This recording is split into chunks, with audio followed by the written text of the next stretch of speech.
സാറേ, എൻ്റെ ചേച്ചിൻ്റെ ഇപ്പുണ്ടായ ഉണ്ണിക്ക് മഞ്ഞ കളർ കാണുന്നുണ്ട്. അപ്പം അതെന്തുകൊണ്ടാ?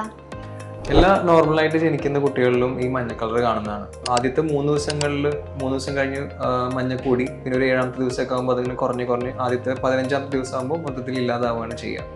അതങ്ങനെ പേടിക്കാനുള്ളതൊന്നുമല്ല, അത് എല്ലാ കുട്ടികളിലും ഉണ്ടാവുന്നത് തന്നെയാണ്. അപ്പോൾ പേടിക്കൊന്നും വേണ്ടല്ലോ അല്ലേ? എല്ലാവർക്കും പേടിക്കേണ്ടെന്ന് പറയാൻ പറ്റില്ല. കാരണം ചില കുട്ടികളിൽ മഞ്ഞ ഉണ്ടാവുന്നത് കുറച്ച് കൂടുതലായി കഴിഞ്ഞ് കഴിഞ്ഞാൽ അത് ബുദ്ധിമുട്ടുണ്ടാക്കാറുണ്ട്. അപ്പോൾ അത് എത്രത്തോളം കൂടുന്നുണ്ടെന്നുള്ളത് തന്നെ ബ്ലഡ് ടെസ്റ്റ് ചെയ്താൽ മാത്രം തന്നെ അറിയാൻ പറ്റുള്ളൂ. അങ്ങനെ ബ്ലഡ് ടെസ്റ്റ് ചെയ്തിട്ട് ഒരു പീഡിയാട്രീഷ്യനെ അല്ലെങ്കിൽ നീനോട്ടോളജിസ്റ്റിനെ കാണിച്ചതിന് ശേഷം മാത്രമേ നമുക്കത് കുഴപ്പമൊന്നുമില്ല എന്നുള്ളത് ഉറപ്പിക്കാൻ പറ്റുള്ളൂ. അതെന്തുകൊണ്ട് ഇങ്ങനെ മഞ്ഞ വരണത് സാറേ? 2-3 കാരണങ്ങളുണ്ട്. ഒന്ന്, കുട്ടികളുടെ ലിവറിന്റെ പ്രവർത്തനം ഇപ്പോഴും ശരിക്കും ആരംഭിച്ചിട്ടില്ല, അതൊരു കാരണം. പിന്നെ കുട്ടികളുടെ രക്തം പെട്ടെന്ന് അലിഞ്ഞു പോകുന്നതാണ്. ഈ രക്തം അലിഞ്ഞിട്ടാണ് പിന്നെ അത് മഞ്ഞയാവുന്നത്. പിന്നെ കുട്ടിക്ക് ആവശ്യത്തിനുള്ള പാല് കിട്ടാണ്ടിരിക്കുമ്പോൾ, ഇങ്ങനെ കുറെ കാരണങ്ങൾ ചേർന്നാണ് കുട്ടികളിലെ മഞ്ഞ കൂടുതലായിട്ട് വർദ്ധിക്കാനുള്ള കാരണം. അപ്പോൾ വീട്ടിൽ ഞാൻ എന്താ പറയാ?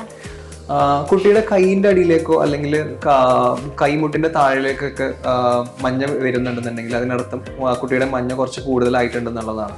അല്ലെങ്കിൽ കാൽപാദങ്ങളിൽ. അപ്പോൾ അങ്ങനെയൊക്കെ ഉണ്ടെന്നുണ്ടെങ്കിൽ എന്തായാലും കുട്ടിയുടെ ബ്ലഡ് ടെസ്റ്റ് ചെയ്യാൻ വേണ്ടി കൊണ്ടുവേണം, ഒരു ഡോക്ടറെ കാണിക്കും വേണം.